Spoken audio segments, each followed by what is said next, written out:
Hey guys, Brett Paul here. Had another couple of beautiful flights the other day here on the beaches of southeast Queensland and northern New South Wales. As usual, an epic morning up along South Straddie Island. I was joined by Peter, one of the new boys out of Matty Fox's flight school, and always puts a smile on my face flying early in the morning, especially winter time up here. The mornings are just magic. Warm air above 300 feet. Peter was certainly getting amongst it, and why wouldn't he? Just a spectacular start to the day. Wasn't really planning on taking a lot of footage, didn't take any cameras up with me, but I did have my phone, so I thought I'd whip it out, get a few shots, and I'm glad I did, even though it's a little bit shaky. Nice recollection of the morning's flying activities.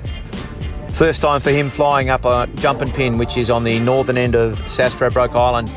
It's just a Paramotor Playground for us, just big wide open beaches and just eye candy as far as the eye can see, especially on a beautiful morning like this. And you've got these nice estuaries and nice waterways with landing options all the way, and we even actually seen a few dolphins and a dugong or two and a whale offshore, so plenty of sea life. But just flying over the beautiful green waters of the estuary there and the white beaches, knowing that you had landing options, it's just a fantastic place to fly. No one up there early in the morning. So the island South Straddie is about 22 kilometres long, so a flight from takeoff to the very northern end and back is around that 50 kilometre mark with a few turns here and there. So it's a really good distance for cruising along the strip there along the beach. And the good thing about South Straddie is you can fly there in a westerly, which often it is this time of year, an offshore breeze. So fantastic spot to fly a powered paraglider.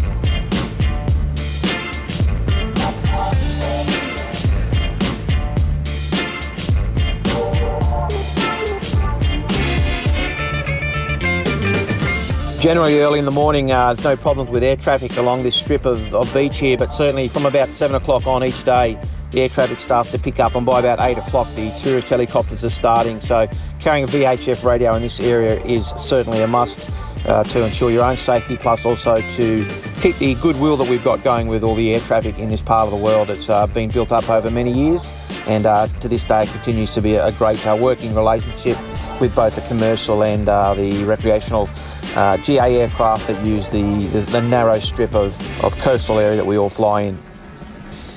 You know, I guess it's a question of practice, more and more practice. All right, let's get to practicing. You gonna fly with those prop covers on? A couple of hours later, we met up with Colin. Colin's a brand new student, just come out of his flight course, got his licence, did the course with his 20-year-old son. So good luck to the boys there, fantastic father and son. And he did a few test inflations, but this was his very first flight by himself out of the school, so the nerves were high, as is understandable. Great conditions for it, light onshore breeze, nice soft beach and wide beach to take off from, and he did really well, got in the air and had a great 45 minutes. About 45 minutes later though, the weather forecast was fucked up again, and the weather turned a bit, how you going, a little bit strong, the onshore breeze, but some of the new boys, Dylan, the Hamburglar, the young fella, and also Peter got in amongst it, trying their best to handle the stiff breeze. Myself and another pilot, Gonzo the Great, we thought, nah, we'll leave it to the new boys, and they provided us great vision as we sat there watching the boys struggle with the strong breeze, but they did really well in the end. Certainly something that was a little bit out of their comfort zone, especially early on in their flying career, but they handled it really well. And Peter here, you can see his launch technique always looks good in the slow-mo, and he got away and ended up having a great flight himself. But yep, that's the way you get those skills up, by testing yourself in those conditions. And what better place than at the beach, where it's quite forgiving, and you can get away with a little bit more than if you're inland or somewhere that it's going to do some damage to your gear. So the boys got in there. Dylan had a bit more of a problem, and I think the boys were having issues because they weren't being decisive and quick enough for me looking at it. They were just dilly-dallying around, trying to wait for that perfect moment.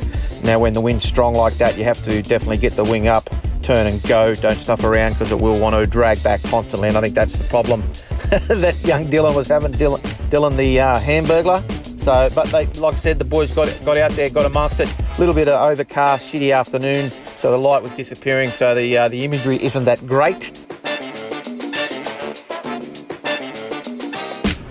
Now, Dylan did get away in the end, which is good to see after 4,650 attempts.